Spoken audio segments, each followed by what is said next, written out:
Anụrụ m dị n'akpụ ụmụ eze akpụ gị na nwoke akpọ ka bi now na-ebi ọzọ since m ji gaa ije dịba ka m nọ mistake ka m ji wee gaa dị due to condition.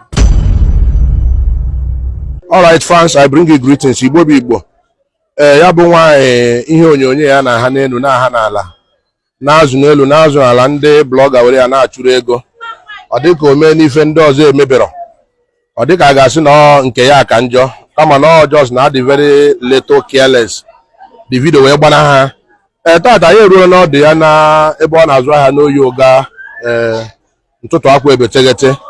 Ka anyị nụkọta na ha own side of story. Maka asị inu ebe a iwe maka ne ka ya bụ minis wee baa opi ụgbọgụrụ ka anyị je ka anyị na ya sụrụ ya nwaanyị ọma ehihie ọma ka anyị nọkịta ka ọ ụtọ ọma Ehihie mara anyị mma. Okay, onye gị na anyị nọkịta bụ Comrade Emmanuel Umelechi. Abụ m the founder and also the CEO Iparo the MC Entertainment and events. I'm a content creator, I'm a master of ceremony, and also a practicing blogger. When you hear na ahịa n'elu na ahịa n'ala, m wasokwa ekwu. Nsị mba ka m pigo the courage and someone ka ị bịa fugodi gị. Ebe ọ bụ na abụ m onye ụga na ị nọ n'ụga azụ ahịa. Ịkọkọ na anyị obere akụkọ enwegasịrị ụmụ ife ndị anyị ajụ gị. Ị na mbụ gwakena anyị afa gị. Aha m Chinasa Ọdịka. Chinasa Ọdịka. Ọdịka esi eme akụ dị mma. Okay, ị bụ onye ebe? Onye ọbọdị. Ị nụrụ di? Anụrụ m dị n'akpụ ụmụ eze akpụ. Okay. Ya bụ ndị akpụ ụlọ ka esi anụ nwaanyị. Ndị akpụ nụrụ m. Ha nụrụ m. Ha mere ego. Okay, ha mere ego. Mana ibe ndị weju ọgụ ma elu di a ma emere ego, anyị na-anụ akụkọ na nwoke akpa emere ego n'isi gị. Na gị na anyị just biri anyị sị ka anyị gbama gịnị ka anyị mara nke bụ eziokwu mara nke bụ asị. Okay, gị na nwoke akpọ ka bi now na-ebi ọzọ. Let me wee now na ọ bụghị taa ka ihe abịa since m ji gaa ije dịba ka m nọ mistake ka m ji wee gaa dị due to condition. Mana ewere m condition a ka ọ wụrụ ihe dị ala onwe m. Okay. Ndị m mụtara mbe nna m gbahapụ m. Na-ata afọ sensi a nwete kọndishọna wee debaga n'aka dị sima ịta nna gị na uchi na-edu ọnwụ debe. Okay. And the sensi aha m nọ na nke ana m ata afọ eji m isi akpa nkụ ọ bụ maka ụnụ fụrụ m ndị otu a kịta enwe mgbe m na-alụ ọrụ ego bụrụ kpọrọ ụmụazị na-agagharị ọhịa kwụrụ ọhịa mgbe bu afọ ime 9 months agagharị ọkpa ka ana m akwọ mbụga na-eme every dancing ka o wee dịrị anyị na mma azụkara nke nọ n'ihu nye nke ọzọ nke ahụ fọrọ n'ihu. All right, dịka isi wee kọ na ịdabeghị ya wụ alụ dị gị na Chinedu ọ bụcha ihe si gị n'obi kama ọ afụfụ ka mgbe gị na Chinedu bi ka ego unu siri ebi ọ na-elekọta gị anya gị na ọ na-ebikwa ọfụma? Chinedu na-elekọta m anya mana anọrọ m ya asị ka m were nọrọ ebe a ka m nọrọ na amụtara m nwa ka m zụọ ụmụ m ọ ka m nọnyere ụmụ m. Chinedu nwere ihe ọ na-eme ibido mgbe ọ na-akụ mkpirita mkpe nwe onye anaghị ibido bịa n'oyi ụga mụ na let me call it 7 times kụọ m ya na-enweghị isi ojide m na nwoke ojide m na nwaanyị. Enwere evidence? Enwere m evidence. Ebe ọ bịara n'afịa na-akụ gị? Enwere m evidence ọfụma. I kpọọ ndị mmadụ ka anyị jụọ.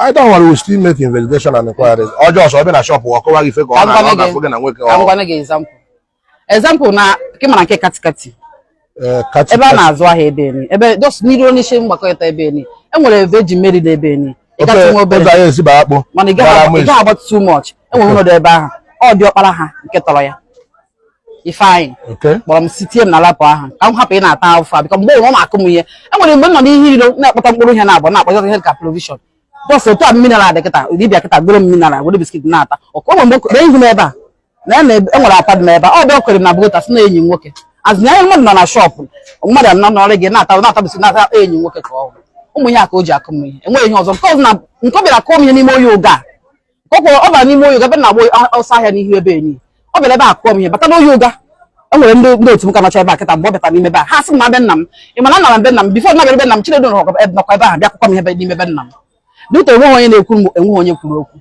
ahụ ize ndị sekuriti onye chụrụ ya mgbe ahụ ya na. Okay, ya bụ na mgbe niile gị na Chinedu bi enwe mgbe ṅụrụ mmiri tọgbọ iko? Agụbeghị m mmiri tọ nkọwa gị many things ọ dị too much. Enwere uru Chinedu rite gị n'aka dịka nwaanyị ọ lụrụ alụ? Nnukwu uru ka nkụ Kambe chede ro me for Sampalo be. I don't want to GP tank. Unu ga bem kita unu ga afia. Ina aka na no for Sampalo. Confirm and ebidoro m na oyo ga nwa onya ma honye bo na win machine. They just to chukwu. E were two machine ndi nnukwu. Ha nya me 200,000 iji me go 100 bags of cement. Mgba na le to 2005. The time dey ku now. Eji me kpo block. Chinedu ahụ bido soro na ịmụ na mesin ka soro na arụ. Then mgba roof mesh just government. Yes. Ọ na so ọkada. Na ọkịta ka obido na-agba. Ọ na-arụ nwete mesin ọrụ ọkada. Ọ nwete ọgbata ọkada. Ma ihe ga ma atụ achị. The government, element na-ele oshi na-ekwu ọbịa. Onye akpụkọ, ọkị onye na-ekwu. We will still make some further inquiry. Okay. Jee jụọ ya. N'ime ahịa, enwe ndị mana ha kabacha n'ime ahịa, m na-akpọgụda. Alụtụ ebe na-atụ ụtụ 15,000 every Sunday. 15,000 every Sunday. Ihe pụtara 750,000 m je were buru otu a na nnukwu komkom meal. See, je budo element agụcha ya. Ihe ego shem for 28,000 ọmụkwụrụ ya cash. Okay. Mgbe Chinedu a na-akọ mkpidi ka isi akọ, ụmụnne ya ọmakwa onye kọrọ, ka ha si agwa ya okwu ya kwụsị. Ụmụnne ya na ife ya da support. Nwe ụmụnne na support kama na Chinedu dị isi ike. Nwe onye be ha na support ya. Ina nna wona check enu n'ụmụ eze as a whole security ada batazibe anyị imete na ọsọ ndị enyi nwaanyị na ha na-ala ma e gbukwu security kịta ha asị ha na-ala m dịtọ na ọmụmụ nwere mental. Okay. Ya bụ nwata nwa okorobịa ihe onyonyo oge na anyị na-abụọ na akụ n'elu na-akọ n'ala na ụlọ oriri ife ụtọ tumi ife tu adult mere kama ebe nsi wee nwee concern ebe nsi condemn some areas bụ asị nwaanyị nọ na di enwere lent mmadụ ga-emedebe ife.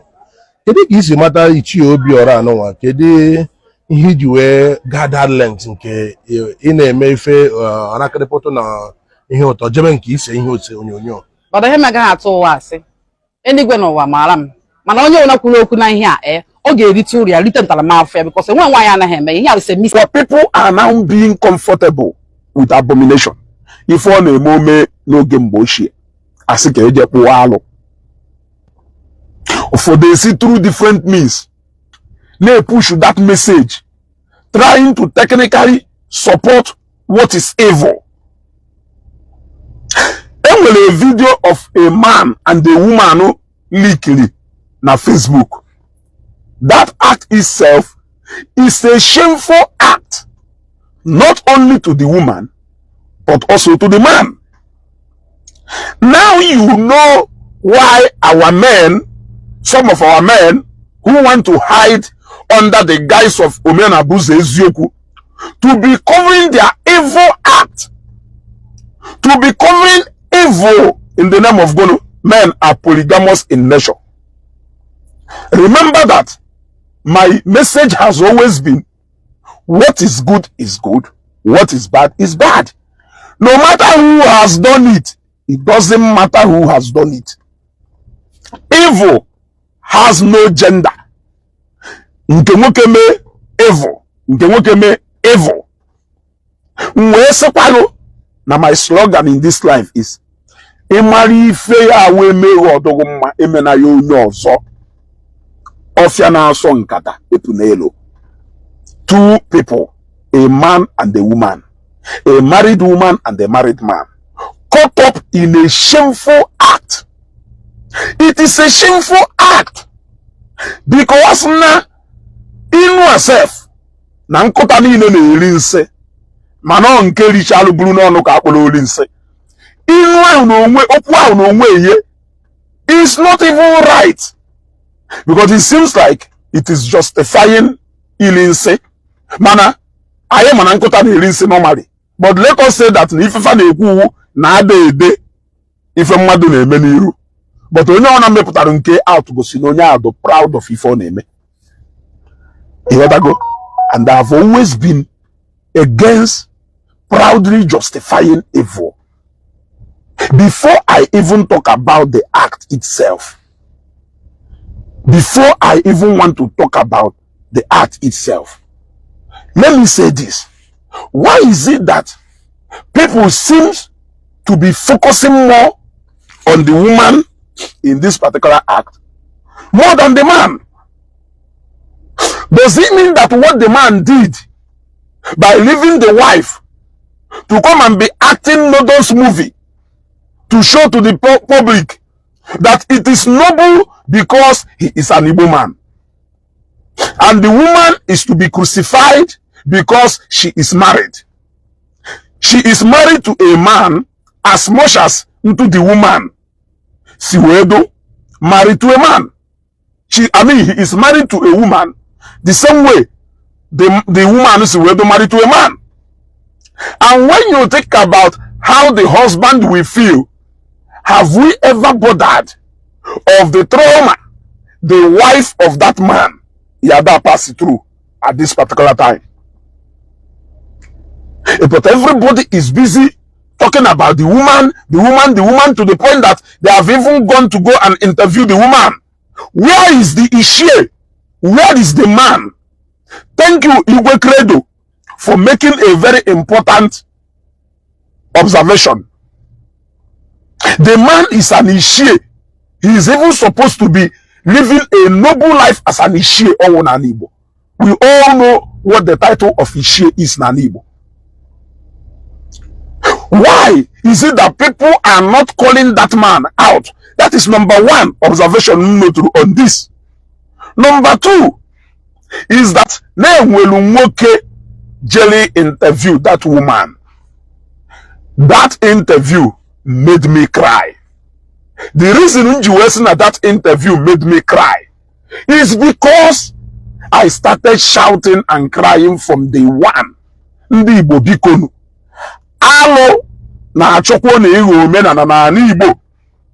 Look at how the guy is even asking the woman the question, trying to exonerate the woman from nonsense. Around nonsense, the woman. What do you think that can be reason enough to justify the actions of that woman?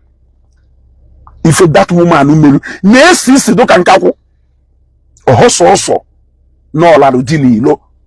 but yeah, ogosere no professional, ogosere ode mmadu owu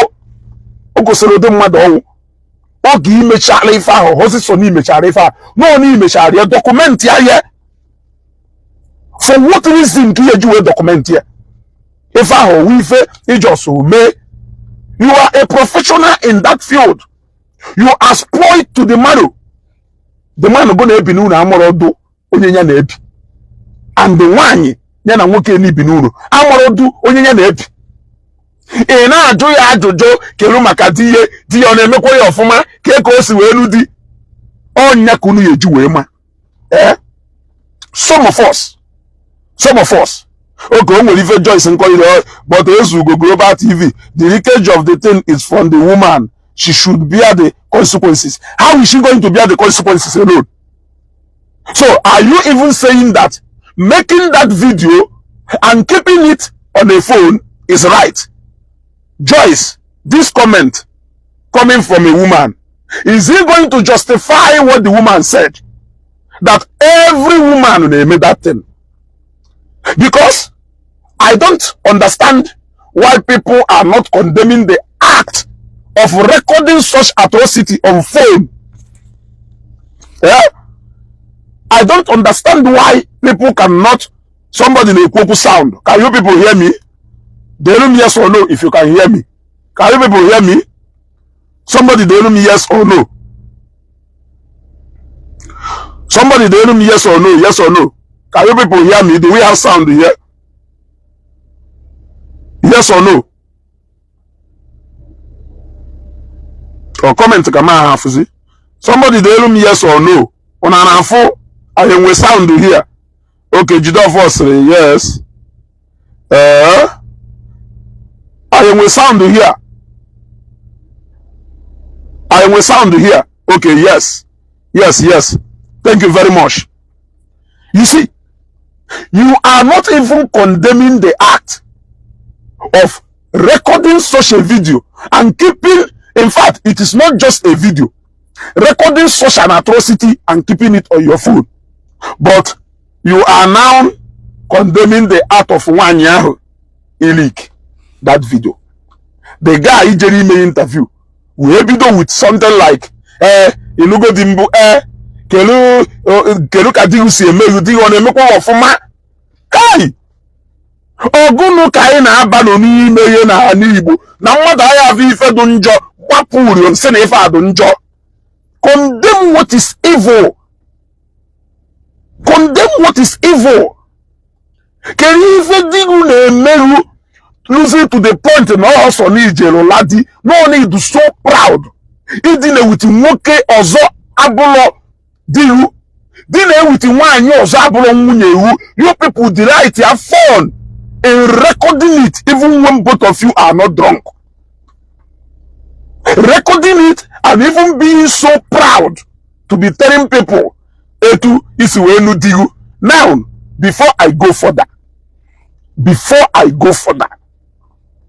for some of or most of you ụmụnwaanyị or most of women who want to get into a marriage under if a na-akpọ victim of circumstance.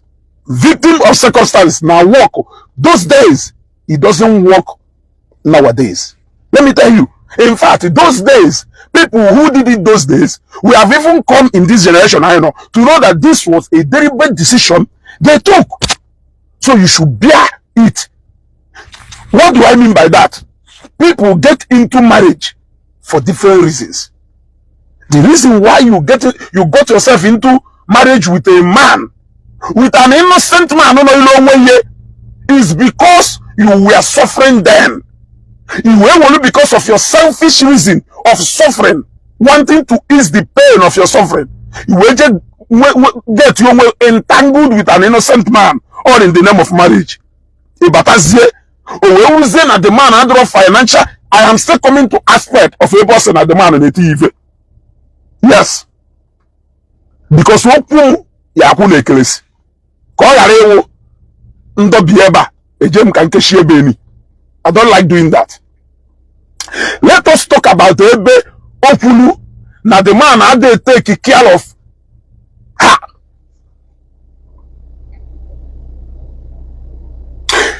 We get know that man or that gote because you said you were suffering then, so not because of that did you know the man. I want to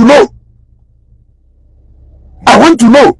He just know the man then. Now the man who done gote.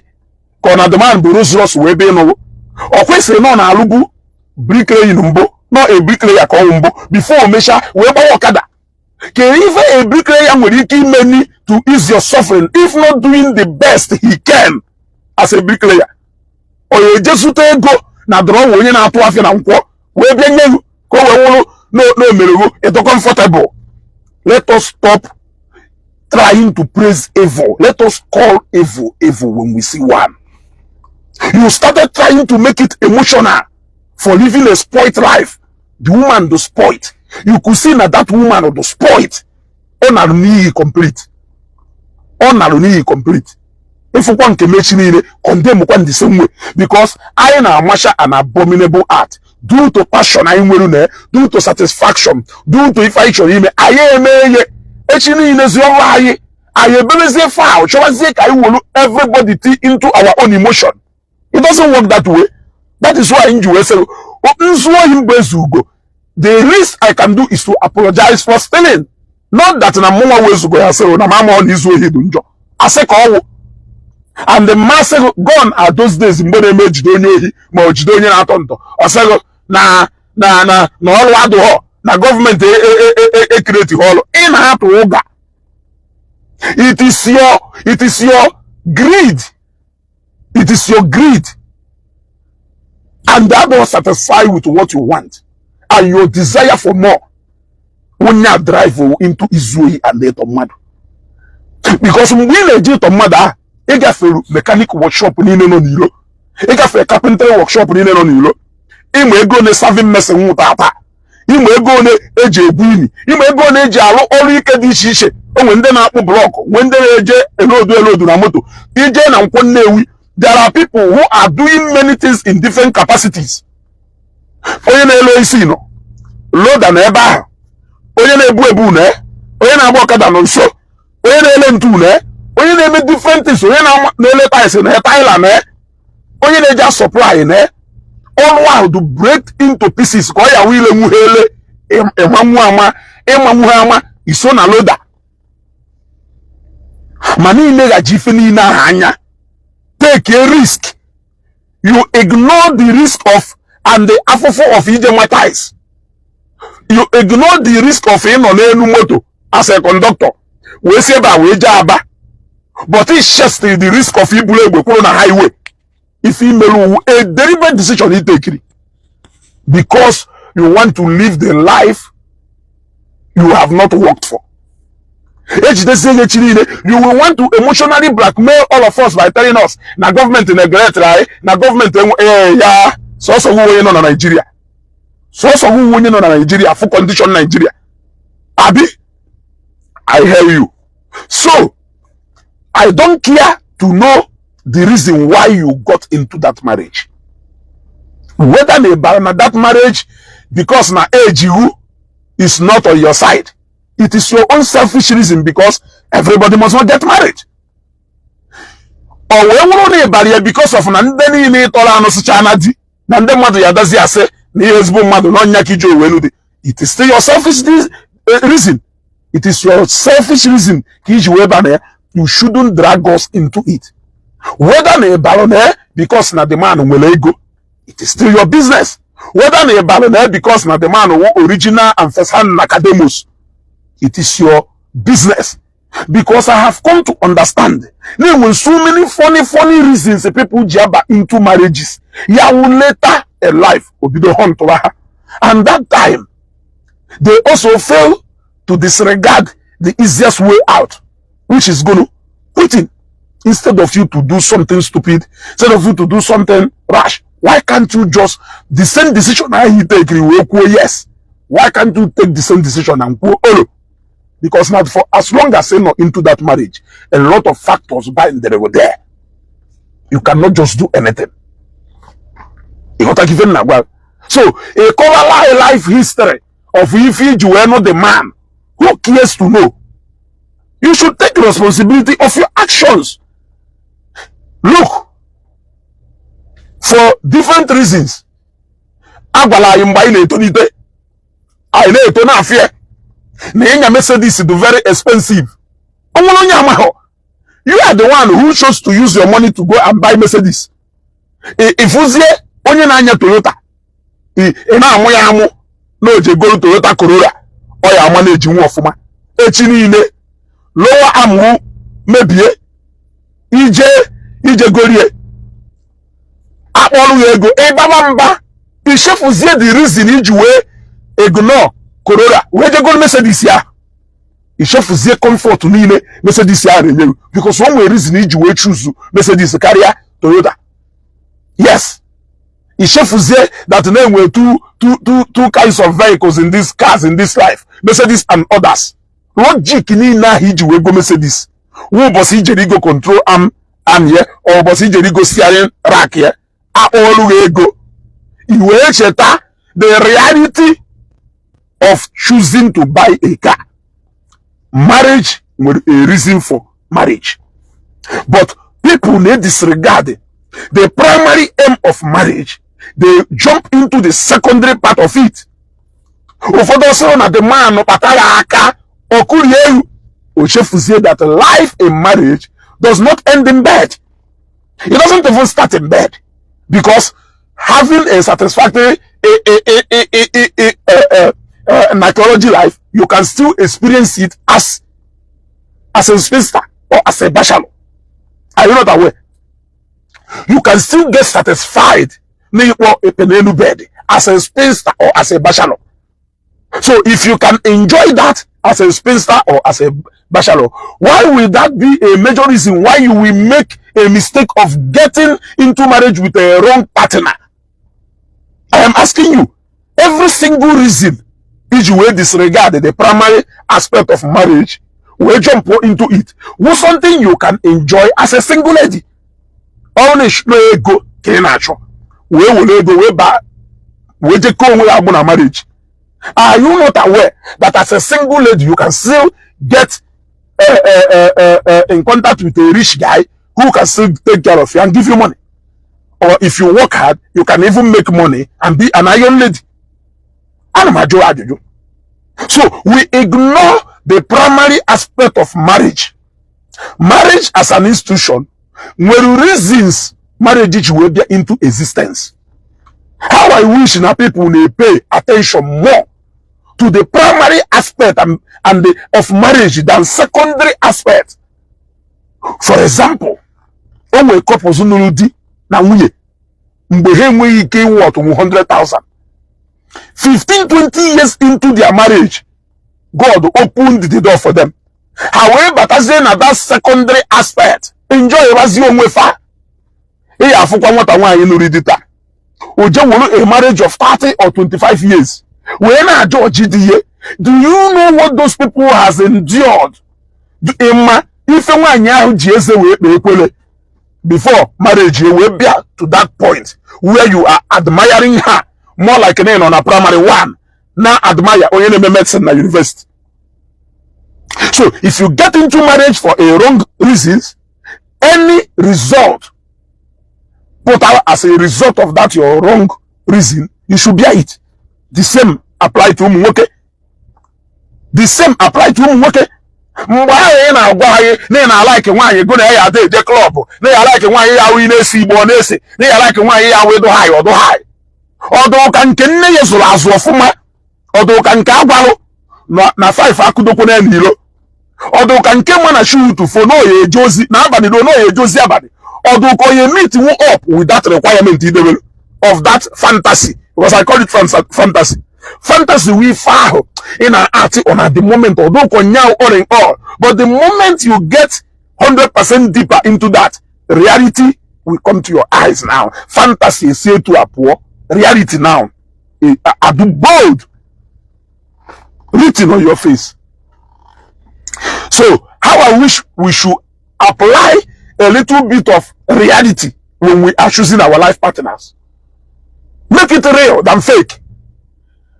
Because if you get into marriage out of fantasy of something I don't know, you are going to cry. It's a must. It is a must that you must cry. You got to go?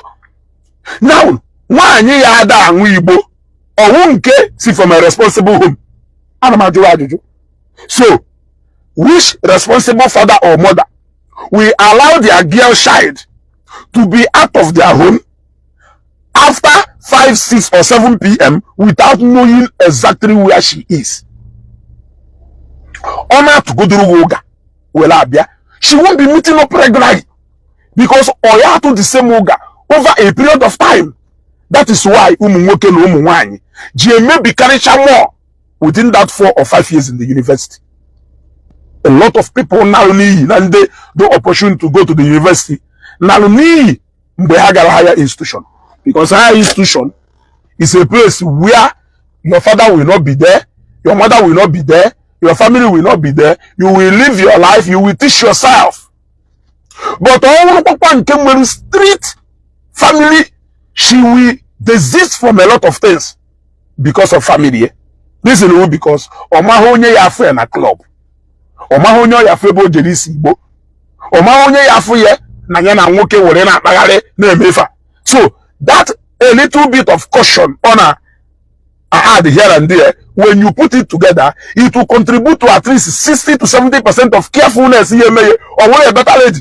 The remaining 30% will out of youthful exuberance. You wanna go? So, because of and so what? And so what?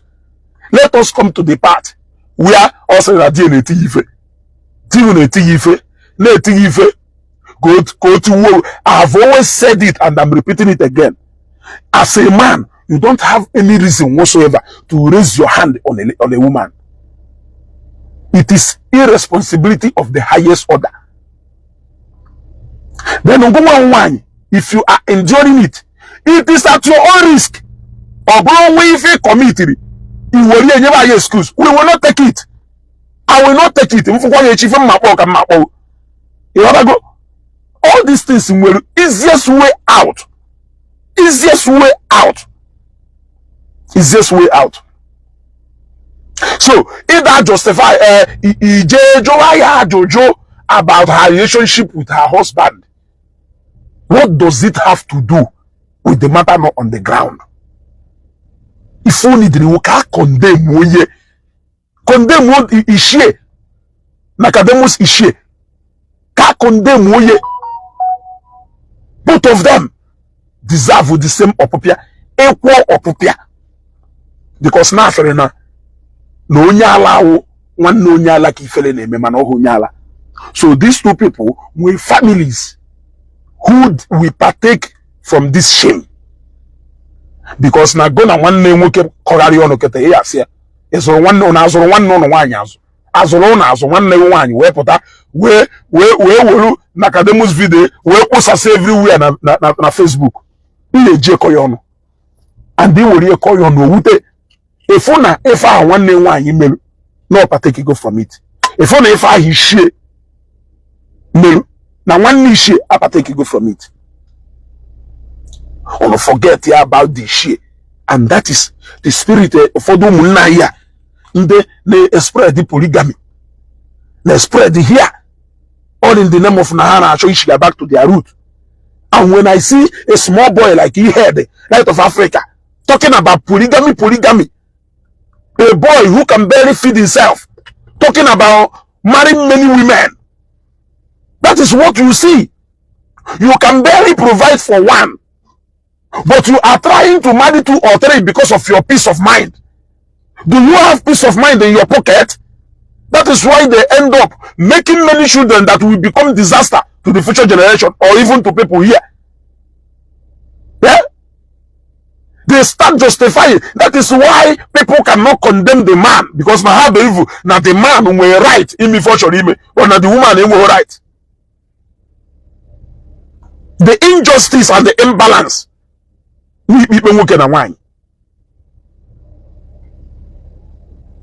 The same crime, but different judgment. So that guy he made that woman interview. He fell through a emotion. You can only give as a judge. That is why judges go through school. They go through law school. It's not that they wig. They are but wig ya onye bekari chala akwa ki ye kuno nya do free.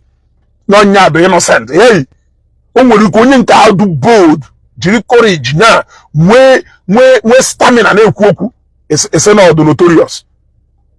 Onye nke na ebezi akwa na atoro ese na nya do innocent. That is why lawyers go through school. They go through special process to become magistrate or judges, because I have with emotion. Zero down on your emotion so that you can see reason. Zero down on your emotion so that sense will not be far. What has the family condition of the girl or the woman in question got to do with an irresponsible act or committee? Whether na erikiri or no erikiri, as a woman as a man on egemonte, video nka do na phone is irresponsibility. That was what led to a is what of mad, a is what of mad, a is what of mad, a is what of mad. But this man who is roton ke munye, ebe munye na mena je condemn we to oyengan.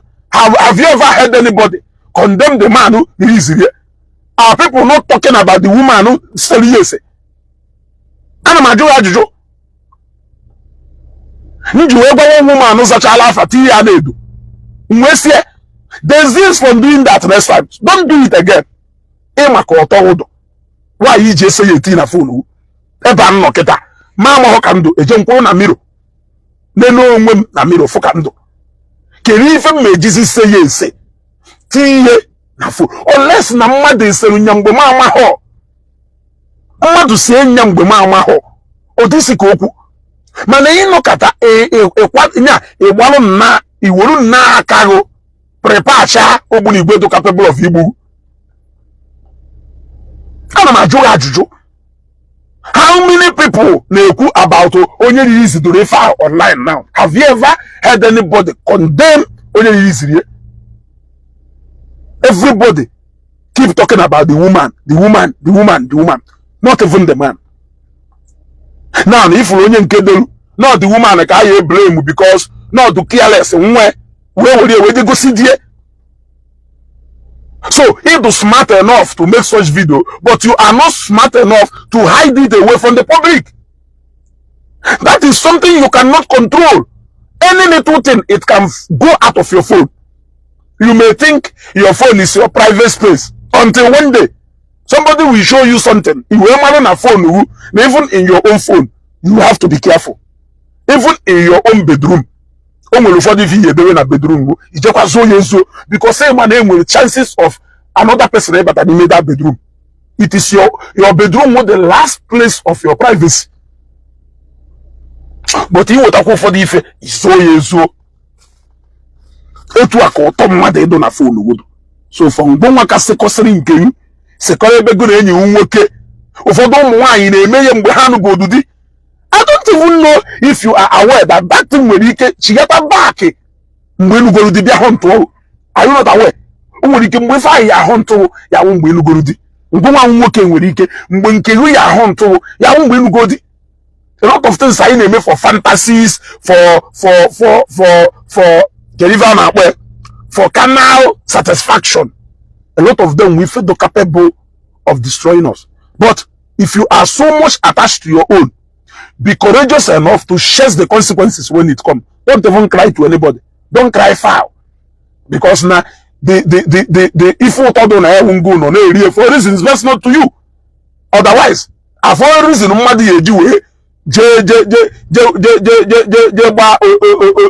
Olympics n'elu bed video ye o ki we maru no ngu na eme ko opuru no mmadu bia kpuru face mask ko ki we fu ki si eme ko ki we fu your action and your capacity can if in a video rie ana majo what is the joy in watching yourself where you are doing such thing, especially with a man who is not your husband or a woman who is not your wife? Now, we have come to a stage in Africa where people, instead of condemning activities or actions, you beat around the bush, instead of you to openly say, not minding who is involved. And that is what has brought us to where we are today. We are no way to confuse who, we judge if I right here. But I was somewhere, judge quite wrong. But I another place, judge quite right. But I another place, judge quite wrong. You will sit down to reflect and see, nah, even in different judgment. No, coffee fail. For one thing. But the only difference here is that if for your friend here, if for your family colleague here, if for your enemy here, if for only like you're here, it will make you to take 2 or 3 or 4 different stands in the same thing. Why can't you go out and condemn it? The moment they condemn you, you major okay, you major okafo. Iye major okafo. Mwe condemn you nebe okafo no. Say na odum mebo keke no. If only major go keke. But what of igba okeke no okafo if you hamelo odunjo. Yeah, that's a way we we. We are the way we go pugo no we odunutra. E wada go. Go pugo we odunutra. So why are people even thinking of the circumstances needed the woman in the that woman na die pota kwara door toilet or bathroom or room ha fuye ebe nye na nwoke no na hotel ana ekwu die no mana nke awo no unu mebelu mesha wee nwe nya na ife melu iji wee kwe ka ife a wee do documented gosere na edugo ha dị n'ife ị na-eme. So onye ahụ na-eme interview a aghọta home basis o ji wee na-eme that interview. Yes, I understand the home ebe okwu wee na-eme such interview aghọta home ebe okwu wee na-eme. Let us start calling a spade a spade. And nwoke natural sebe how is here justify the greatest injustice at the moment one. There's this from it too. There's this from it. There's this thing from it. I really talk about people. I really see people here condemning the man who is an Ichie. Do you know what it means for somebody to be an Ichie in an Igbo? A man who is an Ichie indulging in such kind of irresponsible act. And everybody is busy talking about the woman, the woman, the woman, the woman. As if even the man who made the right. Yeah? As if even the man who made the right. Look at even the woman. Shamelessly. Why will you even grant interview? I am asking that woman. If not that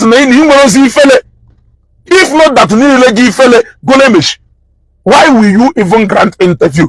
Interview to do what? Interview to clear the doubt of people from what they have seen. You are now telling us what we have not seen. And on your way in on na abusive marriage, you will opportunity to come out alive and tell the story. Eyapota. Obose aya muzi. Obose onya aya muzi. Ona apota ze come alive part of the story eba aya maho. Eh? You not give value ku. Obose onya aya hu, mo obose mo carry etu munye. Obese come alive akuka aya maho. People man are interested in nka ifu godurafo. So why can't you save your life? Why can't you save your freedom and come out and share your story with us so that other people will be motivated by your story? A lot of withdrawal step we took today has become the story in a tell tomorrow. But when you took that withdrawal step, a lot of people will take it for failure or for cowardice. But later, you will use that story to motivate and speak into people's life. Because of Omo, or because of Omo can do happen one year. He bought the woman. He was the woman. He Jerenga. Omo was going to any of you know for those children. These are the reality we should start facing. When I always say, instead of you to beat your wife for anything, only if you go that it has gotten to the point where you can no longer tolerate her. Hear me. Send her back to her parents.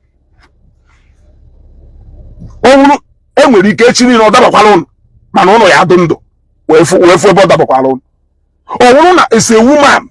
If you go that man do unrepentant, why can't you go back to your father's house? Why can't you go back to your father's house instead of a case of Igbo mad, or instead of Igbo history? Your entanglement or your wrong decision in marriage, paint the wrong image outside. To nonsense na 1987 onye keluguchen we that marriage. Keris in each way bemba is an maka if he seek it. Iji the man weje walumbo. Very selfish of you. Iji the man weje walumbo mbo one at all. Today, if you know name malugife mahomba. It shows like you were the man or all about that. Okay, tell me. For the kuzi na the man ebone ku na the man na accuse you. Na the man na accuse you. No, they didn't within the man. Have you now seen clearly na DM we for na for? Because a lot of them working na accuse munyefa. Mweri fefa na afo. The same thing with Omunwanyi. Mweri fefa na afo. Mane na agwe. Today, have you not confirmed the fear of your husband? Have you not confirmed the suspicion of your husband? Because you are not an amateur for you to put up such kind of a show and be proud enough to document it and even be shame and less enough to come out on Facebook to tell the story. What it means is that your husband has been right all this while.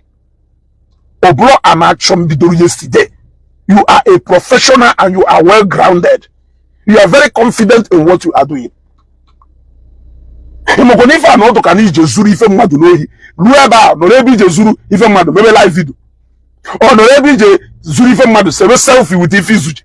Ogo se ne e hadin do nohi mande police na atojo.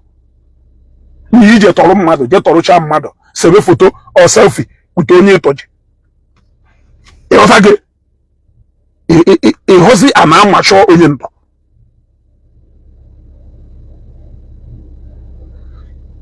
what I go? Eh? You are not only an amateur onyento, you are a qualified and an international onyento. You get the point now. So, all look na marriage in on air today, they are enjoy here because of one nonsense. No advice here there because obviously people have that advice over there, but you believe that you know what you are doing, you know what is best for you. Today, what is best for you has become your nightmare. It shows you involve why in your mess. You want to involve us in your mess. Ụfọdụ ije dakwiri nwoke sọkọ wee kwụọ ụgwọ akwụkwọ ijewezi ebe a ka akwụ ụgwọ akwụkwọ ịnatapụ ha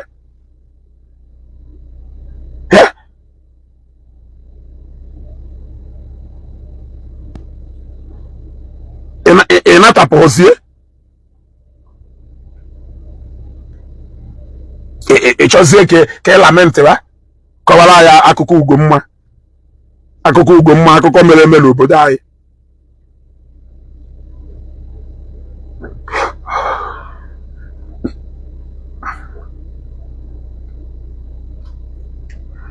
Respect kwa the institution about marriage. A lot of people they lose the confidence in getting married.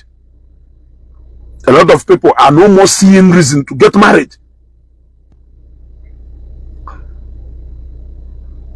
Work because no name gym. Just like a lot of women. Work because no name gym. Oluzie if you see no name gym, man he provide the music, although responsible enough. If they provide the little he can, because what I call responsibility is somebody for responsibility and they may in their own little or mighty way. If we name will more to marriage than just a man being physically huge. You wanna go? Or for reality do ne ki make a zero shop ta. Reality do like image shop, you suddenly realize the kind of journey you are into. And when you think see nature's chanya, when one okay, number one, only do responsible as. The family one more even before you never start about the woman. Because on that also, yeah. One, there are only little or few instances where one ya do good, the family ya do bad. It's okay. No, ni what I give. Opelumpe. According to Zoria from Opelumpe. Even self, na family munye do good. Munye umweze a kind of ma sere nka wu risk you will take you. Because no me rubbish sheta, no na shi ya benne na nne. Na me na nne ya so yo no me me something because all respect or on go call respect.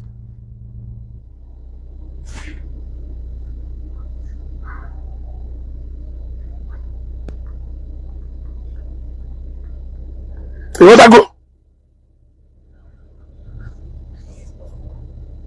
to go? Mana ono putu ne negari ife enweghị isi anya. Nenecha necessary things. Nwoko wuna do responsible enough to think about his family. Whether na or wheelbarrow ko na akwa. Iwu ahụ na oyeti nwe na new era. Onwe kwalu school oye jeti ni nwe onye na akwa wheelbarrow ya akwụli ụgwọ. That is responsibility. Na nwoke woje nwe jeti na Madonna University. Onye ahụ na odoro ego ya ejikwa ụgwọ Madonna ka o nwere. Mana o nwere onye nke ya awụ. That is not even giving the best. Even a poor man can give the best for the family. Are you not aware?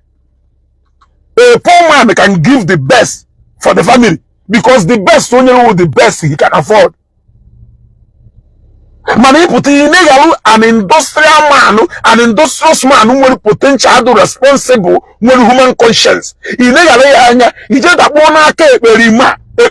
a more conscience. Because no Benz, blue formatic, mamma, no more dress cheese, or carve for only fish up where those I do. He will be a man. or in a bona no, wherever Nankeshi, dear Naboka than a live more peaceful than Ngoa, doing Abavenza. The reality will be on you will go and Gamalo. Actually, in Italy, Ubata. Actually, listen, it is more better to cry in a benza than to cry in a keke. Oh, why you need a purifier when they are 80% of them are regretting that marriage today. It's so sad that so many can make the mistake of using a temporal satisfaction to go into a permanent bondage. I'm sorry, it's a bondage, but it's not a bondage anyway. But even to use bondage, man, if I will away back, if I have she's yes. If I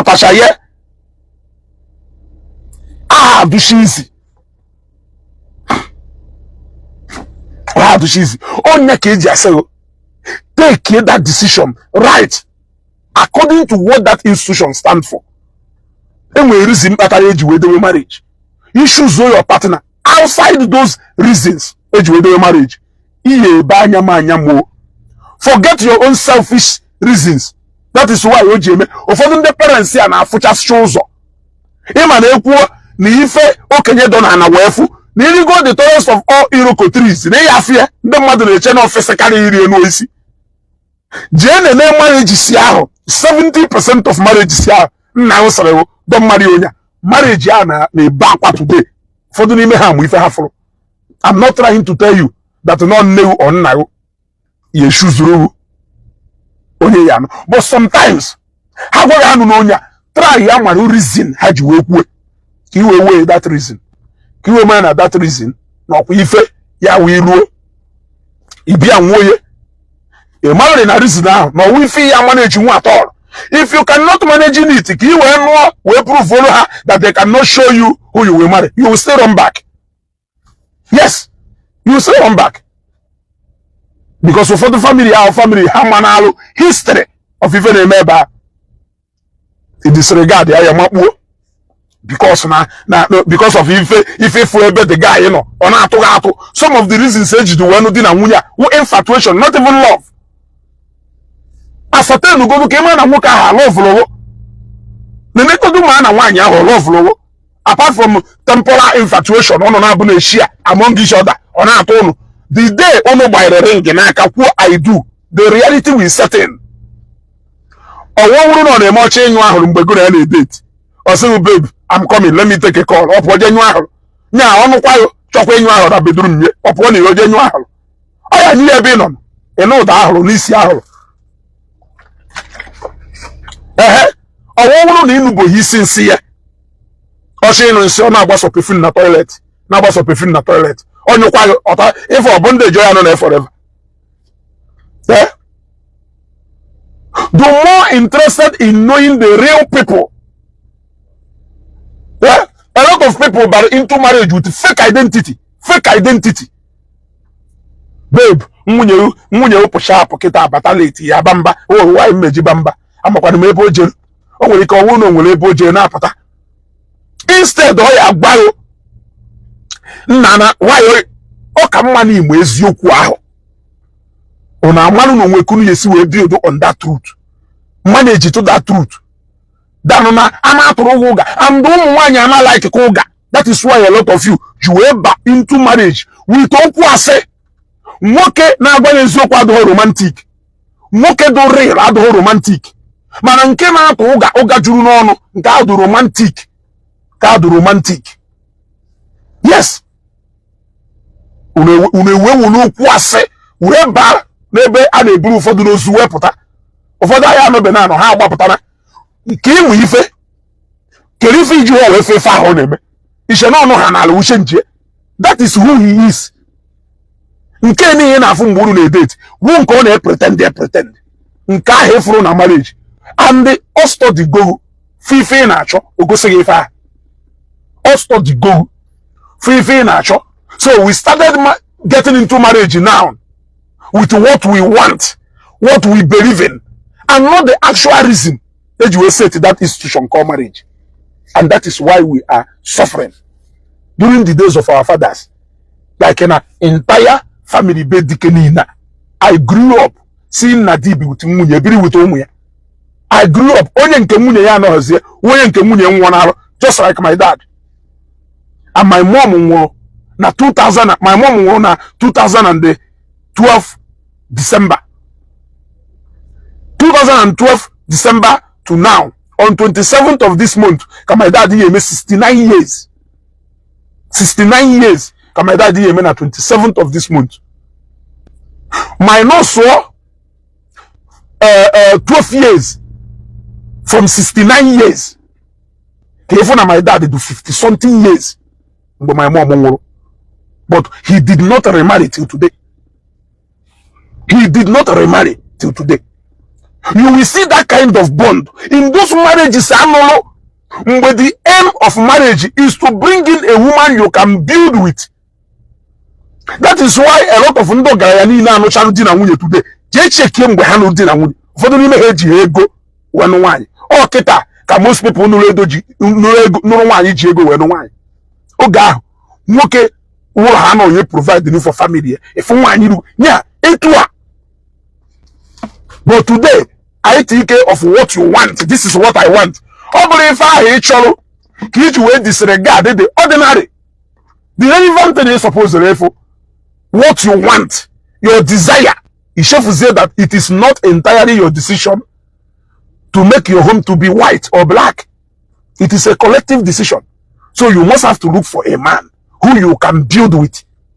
And in looking for a man you can build with, happens here in Kenya because they like Lonya.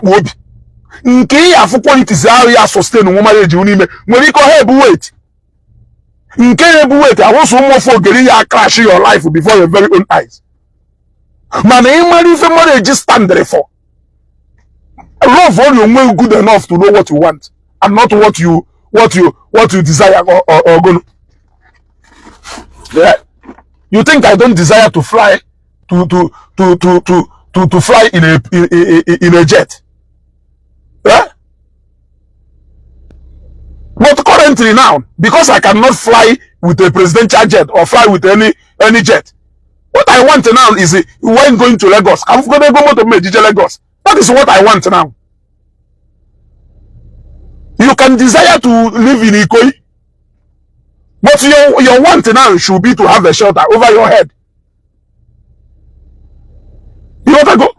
So people need disregard the little things that matters before getting into marriage. I want to say on a marriage income, no, I am perfect.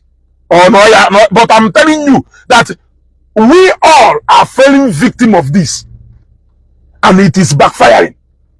So we need to ask ourselves a question: how did our parents manage to hold it and they celebrate 50 years anniversary, 25 years anniversary?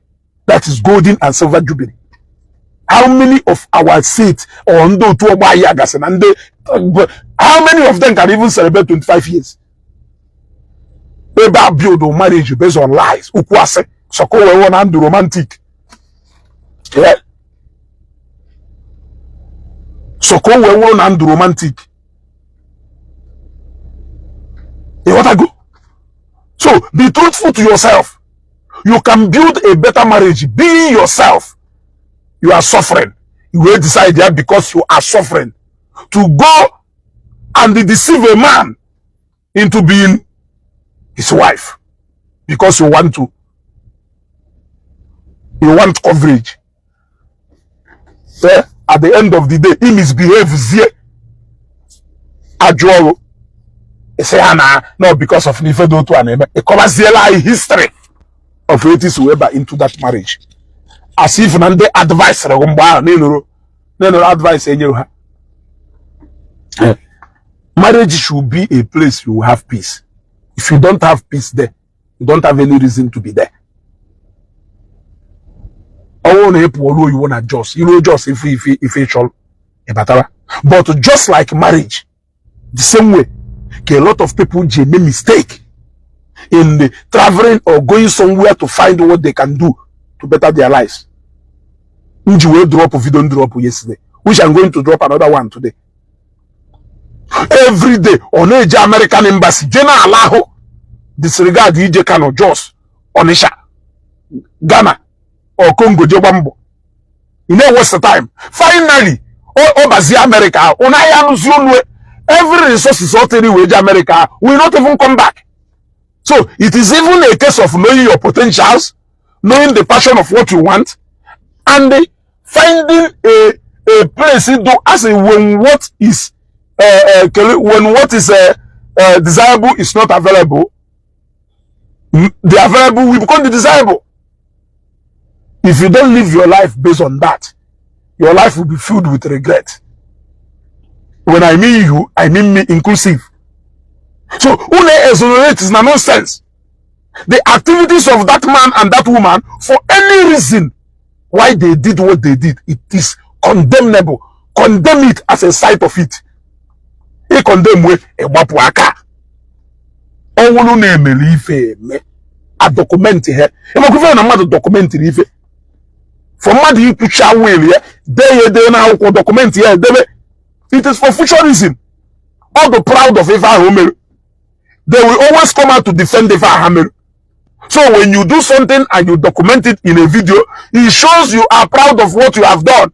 If you are not proud of it, you won't even do anything that will make the second eye or the second ear to hear it or see it. Because so because of na Ichie out of frustration, we just no nyamelu ihe na art film ndo boto.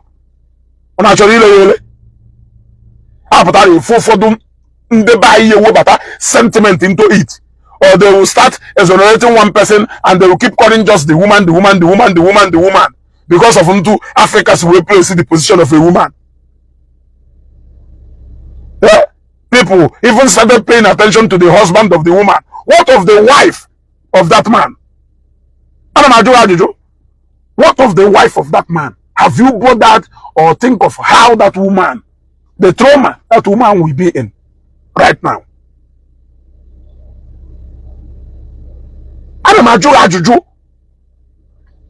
Marry for the right reason. Or for the if you wait tell yourself entangle with that boy also go well so now. But Ichie, because of marriages or relationship, you are a victim of circumstance. Yes. Ichie luna jofia, Ichie pa ife treasure, lueba ajofia jide. E do trap to ne. Eshiri ne misbehave, you will circumstances Ichie weba na marriage. Ode we nya reason Ichie we misbehave. Is that not so? No. Marry for the right reason. Can buy you? Unyo wona bar marriage that just anyo do the way back. Yes. Ufodo wona family ha na powerful. Ha won he to retenalo or just say a married man who jego ba ko we see ba we redeem more condition of the family.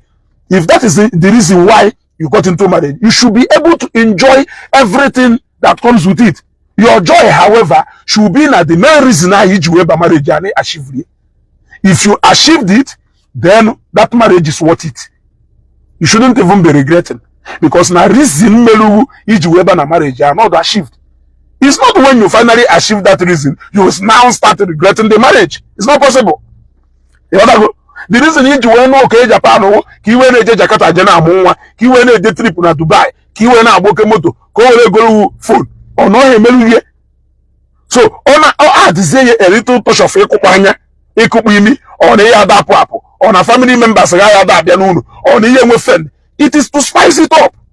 But the main reason Ichie na marriage, you got it. So you shouldn't even be regretting. Or he would actually sense more to marriage than just material things. So weigh your options side by side. Whichever decision you take, deal with it, because now the result will not you enjoy it. The result will not kill you enjoy it. So we shouldn't partake in the blame. It will be nonsense. But I be on Facebook. I had a say join all. So no Manulu do na unguli. If you name my heart or you will ask us your national attending at it. He may say Mechaye. Sure idea. Ofodo ineje ife gbala abanya. Wolu maka moto. Phone na perfume agbala agba. Weje yiri wedding gown. He just say what in Ghana, it was the in if you put Penobaba. He had to be for Baraba. Eh? Or now only Pohonica, ye be fair, no, only Pohonica, ye be fair, no, ye. And no chance here, in what a venza, what a phone, what if any nature, but once any, you just be for Baraba. You will show that you cannot live the rest of your life without other you live for Baraba. Eh? But the main reason is you were born at that marriage, you were here. Nigga, don't see Baraba. I'm not going to man accusate my pupu one. You want to go? I don't come here happy on ever. You want to go? Shetako na umezugo. I am a realist. A realist. I am a realist to the core. Judge on them, I like it. Argument I will name it. And another one against two, one against three. And I like it 10 against me. Or 4 years can pass even nebu. Go away what way. Even the oh mother tell you yes. Or 4 years now they disagree. I prove go my right now. If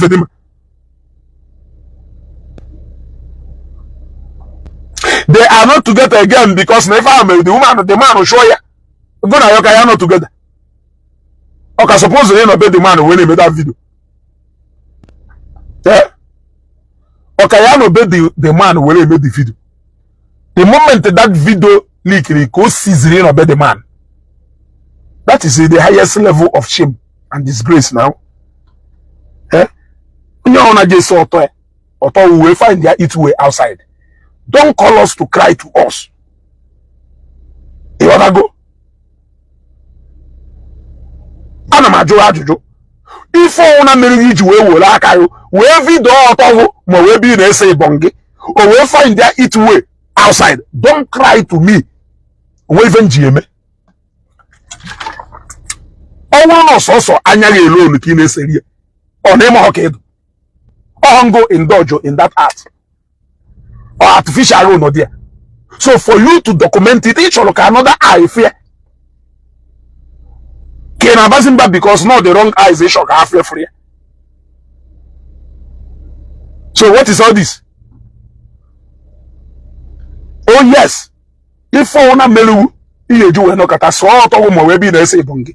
We do na phone or for your eye only because none go I hold the far and don't go partake in that particular art. E ma ki feni les wega. Ayakolo yakolo. Onye si ke na chije we kolo ko siga. Jonwe ya jujuan. So ndị mmadụ fụ ya ọ kpatara nkụ ahụ siri ngwere bịara ya ụgwọ. Ị marụkwa dizi mkpatalụ iji wee say biakwa the consequences alone. Don't come out and start crying or start explaining. Ọhụ onye mecha nonsense pụta ọchọwa ebe ọ ya gadota aka wee mere blame. Mana ikwu onye before mee ihe go na ya mere argument. Ife ọnwụ na mbelieve na ewe mafia ana m ebi ịyarị anụ ịyarị afụ m ebe nna amụmụ. I will bear that loss alone because no even wish for my that is what I wanted and only God knows how long I have argued on that. You want to go? So I think at this point, Chikelo Frank, I don't like this guy. Why you like him? If I'm going to go now, you want to go? Even one oyi na atụ ụnụ ndị nzu na-edo ọkwụ ndị nwe sense n'ime ndị nzu na-edo n'ọkwụ ndị nzu na-edo nwe sense. Yes, igwe credo na-emekwa ife ọdịnala mana o nwe sense. So onye ọra n'aka nzu na-edo onye amaghị ife. So afọ m nzu na-edo do na DP gị sị na like why you eji like ife nne m nọ na Facebook ọ webere ife.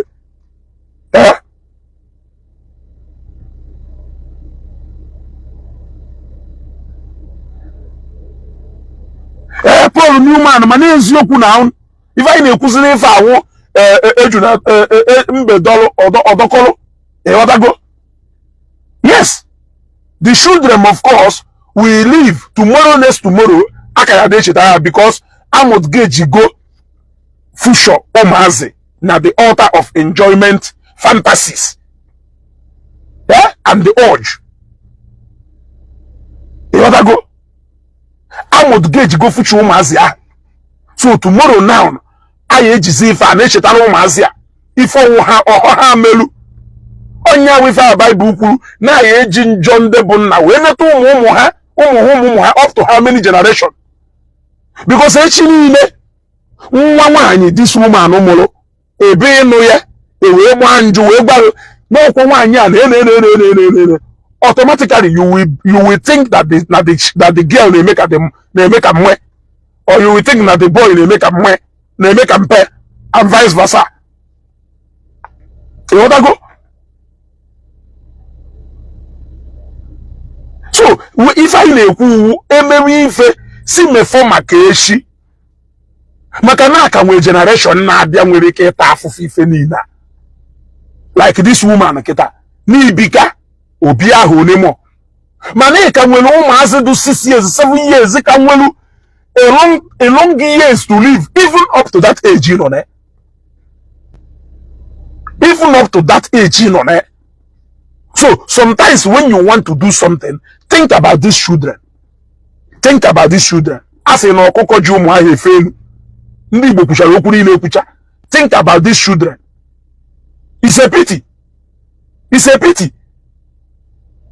Ije search bongi, a document here in a phone. That girl, that woman of forever. Where would you pay? It damage go, it damage go. Psychology of that girl for life. In a good that girl ni. In a good that girl ni. Omaro, oh one of this woman, if you me ya, I'm on no one okay, or one forever. Mana, why you forever? Yeah, it damage go the future of that girl or that boy, because he or she will continue to live with that trauma, and only God knows what it will make of the life of that boy or that girl because of a momentary enjoyment. You did not only do it, you put a stamp on it, called the stamp and called the permanent. Ijo, I greet you. You gotta go. Channel of Truth, I greet you. You gotta go. So, I put on a Facebook and I justify if doing justifiable. It's what I don't like. And no nya kan juweku. Nande bayi bidolu. That justify yalo. Ugo the news. I greet you. Nde bayi bidolu that justify yalo. Madu mi for joy. Kame ya condemn me for onya amer. It's import. But what? But what? What is evil is evil. Condemn it. Condemn it. Or other condemn evil. Call you waiting only like or messy file. Only like email. If you don't see you don't fight about for nonsense. But in a good judgment from your first action. Your first action, a guy, nefa. Second action, there's here a messy file he could not do on that point is against you. It all right was here. Na the thing I do on on your side, you make a sen of the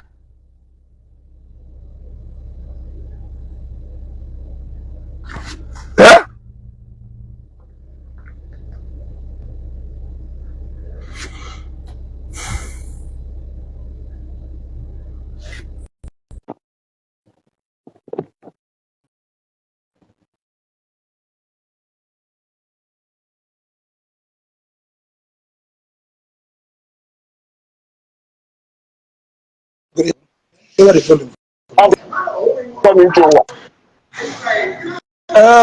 Let's go one them. Oh, you do what, Dalo? And then they Yes. I don't know what you do for and then they I know I'm even good. come out. I feel I don't feel. Nanya na phone when we listen to the then who is the feature you. go away there more.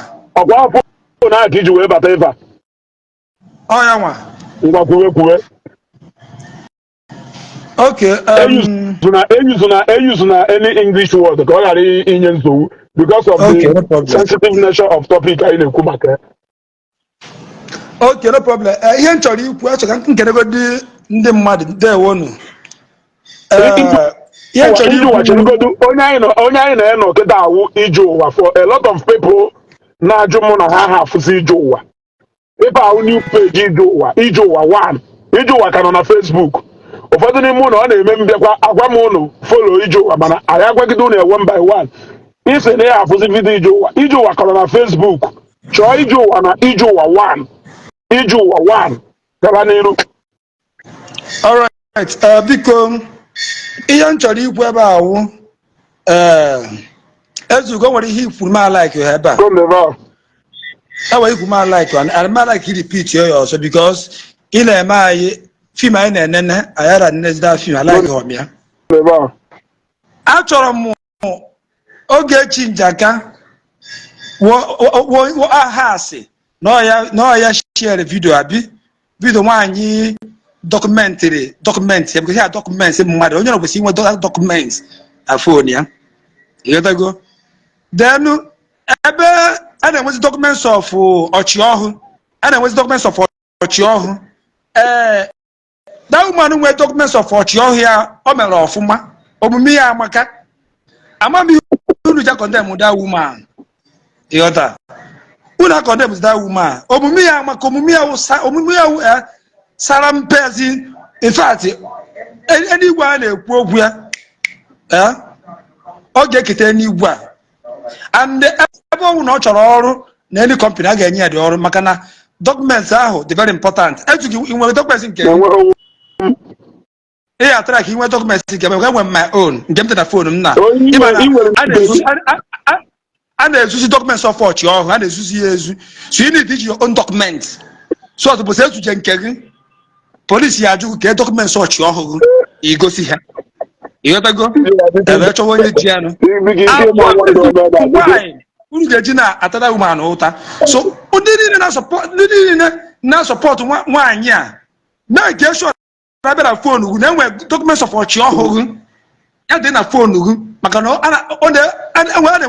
a na-ezuzu ya n'ohi so ọtụpụsị ezuche nke gị iwute fonu gị wute egosi ese na ya gbara documents ọchịọhụ n'oge nke gị n'ime onye ezuji anụ a ga-ahapụ ike nyụrụ ahụrụ ejetabazi onye nụrụ si ya afụfụ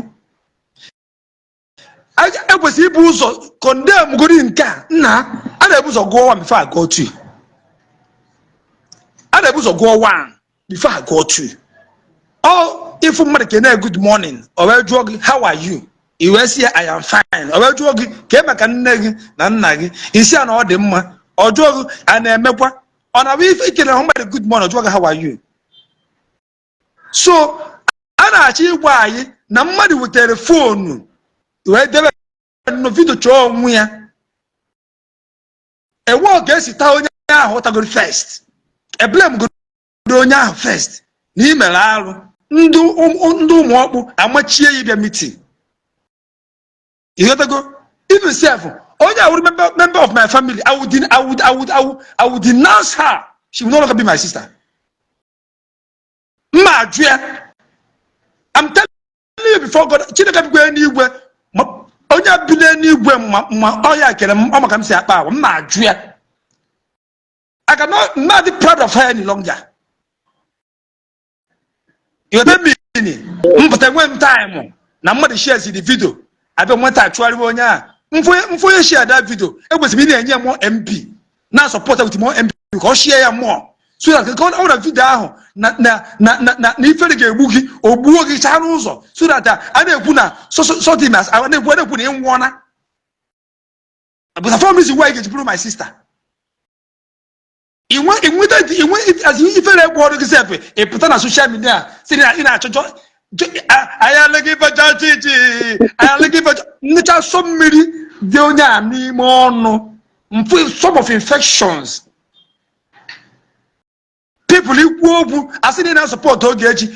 As soon as they no Gechi Purundema. Now this particular one in God as if we go makanka.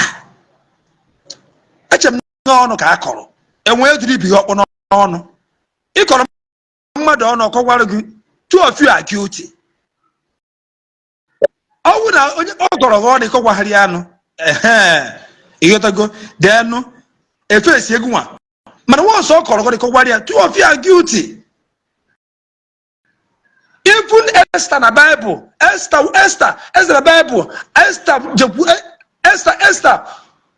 as zọrọ ndị be ha Esther egbu ndị be ha egbu mana ndị kịta onye nwe no opportunity power o were opportunity a were na art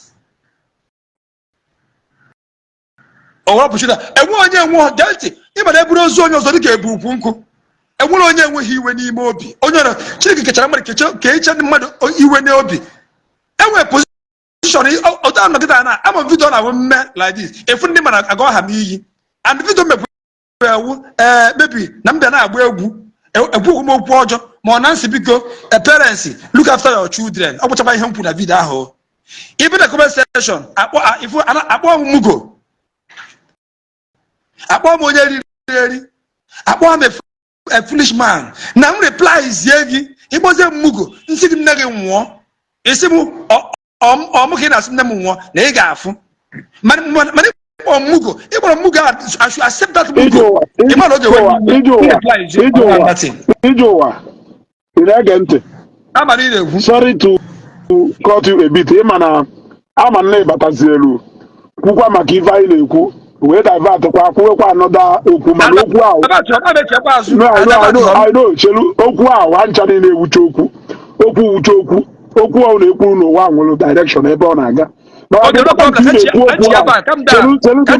ị na-ekwu okwu ahụ wee fụ with regard to ife ị na-ekwu kịta ị mara ndị agwa ndị mmadụ na mụ realist aha m ekwu ego wee wụrụ emere m vidio some minutes ebe some 1 hour ago wee chetalụ Mommy Joy about video mere si ndị mmadụ tag ya m wee chetalụ Mommy Joy mgbe mụ na-ekwugharị ya okwu o wee kparịba my mom wee sị ọ bụrụ na ndị na-ekwu na Ogechi kpọrọ Ifeanyị Ụba kpọọ another person afa without ha nwe ime ife direct kere ife my mom mere ihe o ji wee kparị my mom ife my mom mere direct then ọ bụrụ na mụ na ya na-ekwu okwu o wee kparịa my mom is not one of the highest injustice a na-accuse Ogechi of ideme yes or no nezie ife Mommy Joy idelu ka ị wee malụ that get into reality into Matthias si akụzi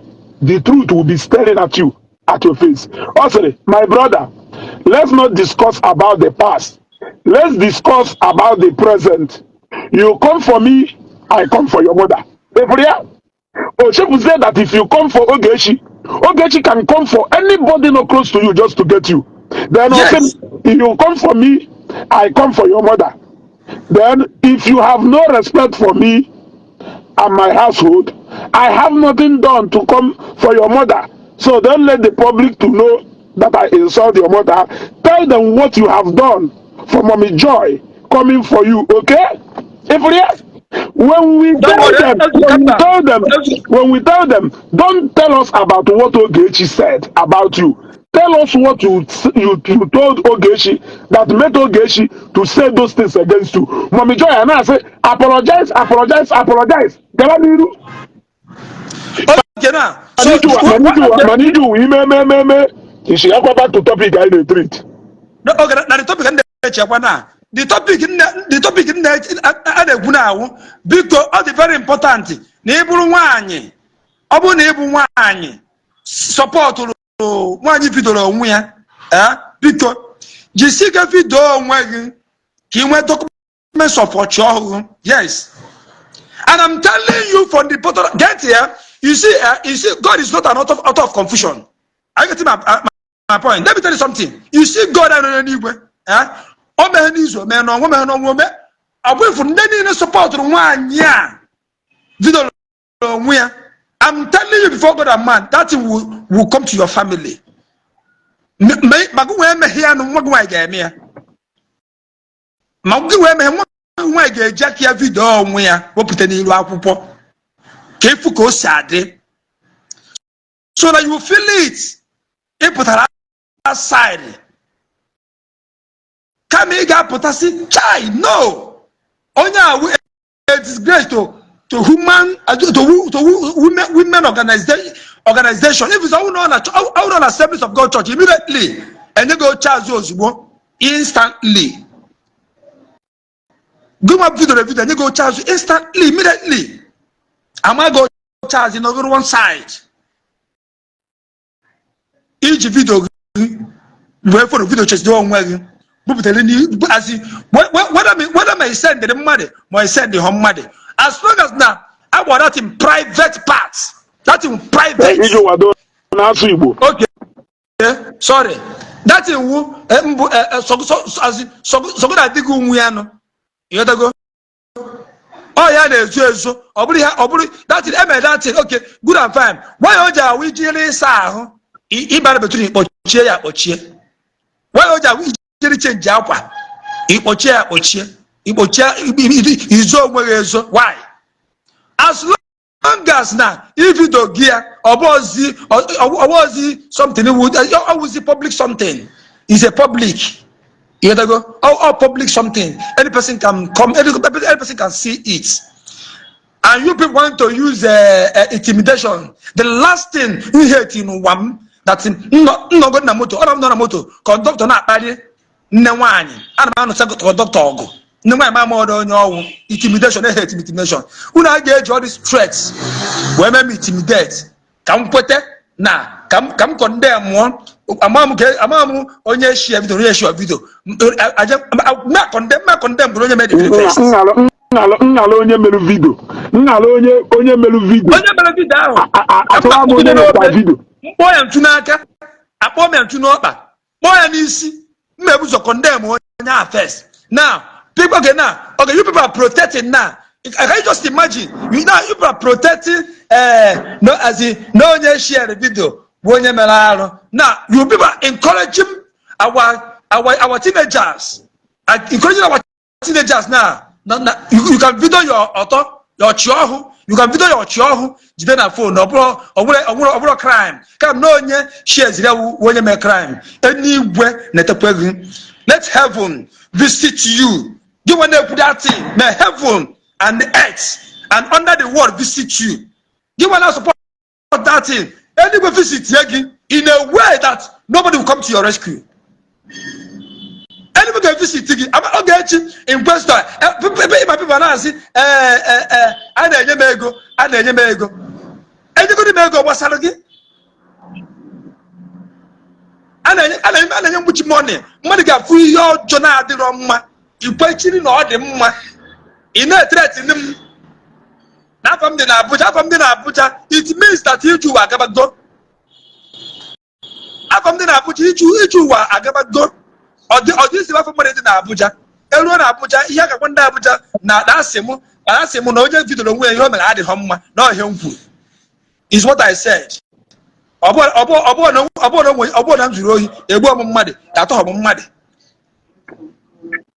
support on one video. Suppose why video I condemn here. I condemn was onye share. If on the thing the way can they repeat every day on Facebook. They didn't repeat to go on Facebook because I look at them and say, when you need video or yeah, but when you need video on me, in a messy or not from the file, not a woman. Or that he did oblongo. Can you think onye can have documented here? Konya later. And the worst of it all is married women and married men engaging in such kind of abominable act. Ndeba ipota agari kenyula ahuru. Can you see more? Can you na don't walked up na mmadụ for if iji aka video debe ka ndị mmadụ wee fụ. A particular audience in a target ka after that thing. All brother something I song. Nyana repeat now the difference is that nanke wanya nanke nwoka likirikita. Onwere onye na-ekwuzi okwu onye likiri nkefa. But people are now talking about the actions itself. What I go? What I about the Jijo? Yeah, man, so my brother, go around the up because I come around the up. Come. One girl. One girl. About Mama Muta with that. One girl loves Jelly. You are one. Where did the show where? You talk with your young one. Do you know what happened? A man, papia. No one that you can work. Where medical advice. I said, Yana town. I'm over there. ha wee gbaa ya ọtọ ihu n'azụ wee pịabịa apịacha ya ofenti agba ya mmiri apịagide ya pịwasịcha ya ọchị ọhụụ pịagbosi ya pịagbosi ị na-achịkwa m na dama mere atị na nwanne na gel nke nwaanyị ọ ga-eme such thing. Anyị nọ na generation ebe a na-asọpọt ihe ọjọọ. Anyị nọ na generation ebe na-asọpọt. That's the reason why ụmụaka tolite ha na-egbu nne na nna ha. Ụmụaka tolite ha na-egbu nne na nna ha. Ọ ka isi zụọ nwa gị ịghọtago nkụ ọnwụ na ịkpara n'ọkọchị ya ka ị ga-anya n'udu mmiri. Otu ọnwụ na isi zụọ nwa gị egwepegwere afụ ndagịrị nwoke ọ na-awụ ife agadi nwoke 70 years ife ka ọ ka na-aya ayụyọ n'iro ife na paakị ọ na-azụ nyere ya aka jụọ onwe gị ajụ jụkwa na afụ agadi nwoke a jụọ onwe gị ajụ ọ na agadi nwoke ahụ amụtaghị ọnwa ajụ ya jụọ onwe gị ọ agadi nwoke ahụ na ọ mụtaghị ọnwa this woman nwedo ifere ekwe dị woman pụta n'ihu akwụkwọ na-eti justice of what? Justice of akpati ozu or you na-eti ko justice for I don't understand. Anyway, I told me fan. All I know is that I quit for any igwe. Me no worry. Or even December na I want to see by December. About December na about ihu na. O ja ko chuwu si abia. O ga visit onye obuna support ihe ojo. O ga visit onye obuna na support ihe a. Heaven will visit you. Je do gwa ngware. Ko do ga ba bisa anam na public anam ebe people in confidence ka na akpia mama agụla akwụkwọ ka m stop ya ba maybe because live the number will continue. Baba you can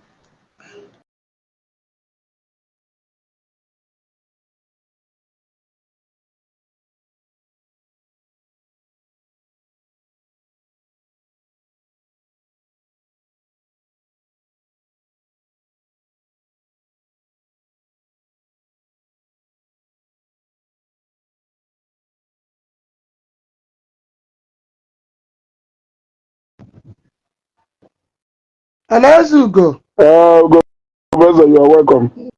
Well, let me give my brother. Keki man, and the man going to know. Happy Sunday. I think I'm contribute to na you no. One obula no wa. Am why. But I'm no na. Ona sacha hu bata no mo charity mano. Maso excuse me. Actually them mano. As soon as a child matara ihe wi ihe ọjọọ onwe ihe dịkwa ka nni nọ n'ihu nwatakịrị ọ n'ihu nwa gị ma nke onye ọzọ gbọrọ ọtọ talk more of iwere fonu nye nwa gị si ya sewe gị nke igbo ọtọ sewe gị ka nwatakịrị ji anya ahụ ebe o shiri pụta ụwa. But some people, we are not talking about specifically that point.